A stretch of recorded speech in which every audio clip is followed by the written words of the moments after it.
Ok, hola a todos, espero que se encuentren bien. En la clase de hoy vamos a ver la ley de Ampere. Se escribe Ampere, pero se dice Ampere. Y la meta puntual de la clase es aplicar la regla de la mano derecha. Para no confundirla con la anterior, le vamos a llamar la regla de la mano derecha de la ley de Ampere, ¿de acuerdo? Y al último vamos a mencionar algunas cosas puntuales acerca de los electroimanes. Bien, entonces empecemos. Entonces, la ley de Ampere. ¿En qué consiste la ley de Ampere? Entonces, para que aclaremos un poquitico eso, vamos a mirar lo siguiente. Antes de la ley de Ampere, lo que se tenía era que los imanes que tenían su polo norte y su polo sur eran los únicos que podían generar un campo magnético alrededor de ellos. Entonces, eso era algo que ya se sabía cuando la ley de Ampere todavía no existía. Y también se sabía que los imanes se ubicaban en la dirección del campo magnético, las brújulas, en este caso, las brújulas. ¿Listo? Bien, entonces, ¿qué fue lo que descubrió y de en qué consiste la ley de Ampere? La ley de Ampere consiste fundamentalmente en esto que tengo acá que dice, una corriente eléctrica genera un campo magnético.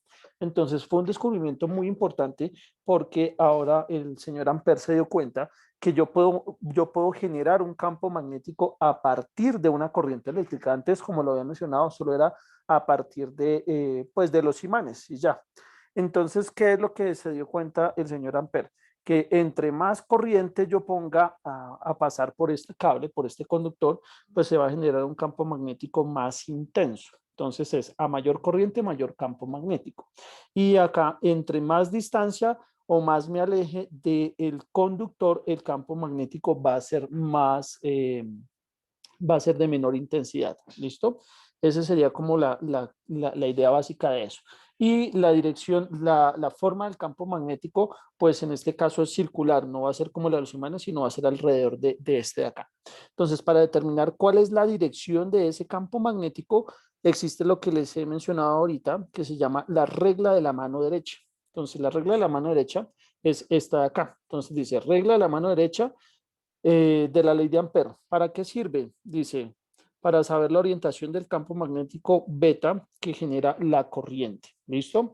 Entonces es muy sencillo porque aquí voy a decir que aquí en esta regla el pulgar representa la dirección de la corriente y la dirección en la que rotan los dedos pues es el campo magnético. Entonces como lo tengo en este de acá. Entonces para donde rotan los dedos, rota este de acá. ¿Listo?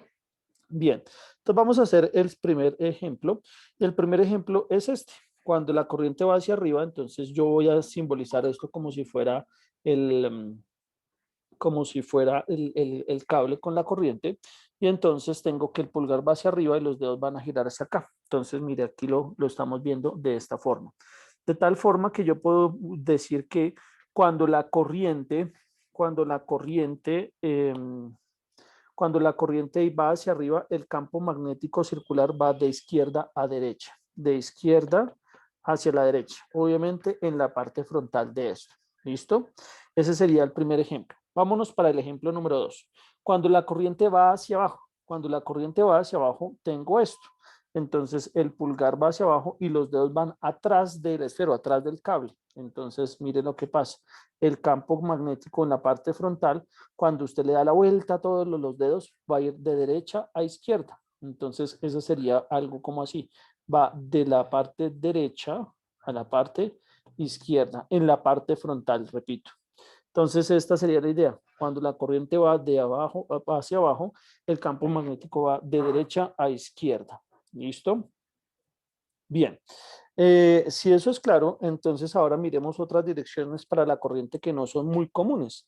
Entonces, la primera de ellas es cuando la corriente está entrando. Entonces, cuando entra la corriente, lo que tengo que hacer acá es lo siguiente. Entonces, voy a poner el esferito hacia allá, como lo estoy mostrando acá. Entonces, me va a quedar que el, el dedo pulgar apunta hacia la pantalla y para donde giren estos dedos, pues será la dirección del campo magnético, que en este caso será esta que estoy mostrando acá. ¿Listo? Entonces mire que la dirección de esto es la misma dirección de este de acá. Y podemos concluir esto. Podemos concluir que cuando la corriente entra en la pantalla, el campo magnético gira en una dirección horaria. gira en una dirección horaria. Bien, y ahora en este de acá, cuando la corriente sale, acuérdense que este puntico de acá simboliza con este, mire, la corriente sale de la pantalla como mirando hacia su cara. Entonces, ¿qué tengo? Entonces el pulgar apunta a su cara y para donde giren los dedos de la mano derecha será el giro del campo magnético. Mire, este de acá es este mismo de acá. Entonces dice, cuando la corriente sale, entonces el campo magnético va en sentido antihorario, antihorario. ¿Listo? Bien. Esa sería como la idea de la ley de Ampère y la regla de la mano derecha de la ley de Ampère.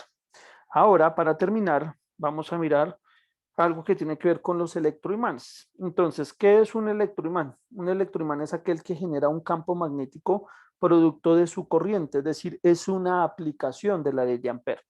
Entonces, para los que no han, nunca han visto un electroimán, este es un electroimán casero, muy sencillito, es una puntilla o algo metálico, usted enrolla un cable alrededor de este y lo conecta a una pila. Al conectarlo en una pila, lo que tengo acá es que se va a generar una corriente que va a ser, que va a fluir por el alambre y va a generar su campo magnético según lo que acabamos de ver de la ley de Ampère, que la corriente genera un campo magnético alrededor. Entonces se va a generar esto que estoy haciendo acá. Entonces a esto se le llama una espira. Cuando usted enrolla un cable, se le llama una espira. Entonces, si se fijan, el campo magnético de un imán normalito y el campo magnético de un electroimán son similares, pero los electroimanes tienen unas ventajas muy grandes respecto a los imanes. Entonces, se pueden prender y se pueden apagar. Entonces, si yo no quiero tener un campo magnético, simplemente desconecto de aquí de la pila y ya no va a fluir corriente y ya no se va a generar campo magnético. Pero si yo quiero volverlo a prender, pues entonces lo conecto y genera nuevamente el campo magnético. Ahora, si yo hago pasar mucha corriente por acá, entonces se va a generar un campo magnético muy intenso. Y si quiero un campo magnético muy débil, pues entonces le pongo poquita corriente que pase por acá. ¿Listo? Entonces, esa es como la diferencia radical entre un imán y un electroimán. Los electroimanes en todos los instrumentos eléctricos más cotidianos están presentes, como lo vamos a ver posteriormente. Bien, esa era la explicación de la ley de Ohm, perdón, de la ley de Ampère y de la regla de la mano derecha de la ley de Ampère y su aplicación con los electroimanes. Espero haya quedado claro. Bien, última recomendación, por favor. La próxima clase tendremos nuestra estancia evaluativa. En los primeros 15 minutos voy a solucionar dudas del taller que ya está en la plataforma de Moodle. Por favor, realícelo, súbalo a la plataforma. Ahí les aparece el link donde dice procedimientos, ahí mismo, en PDF. Y no tiene que copiar las preguntas, obviamente, pero sí los procesos y las justificaciones. Y la próxima clase voy a gastarme 15 minuticos para aclarar dudas y el resto será para, pues para que ustedes desarrollen con calma la primera instancia evaluativa. ¿Listo? Bien, ok, hasta luego. Chao.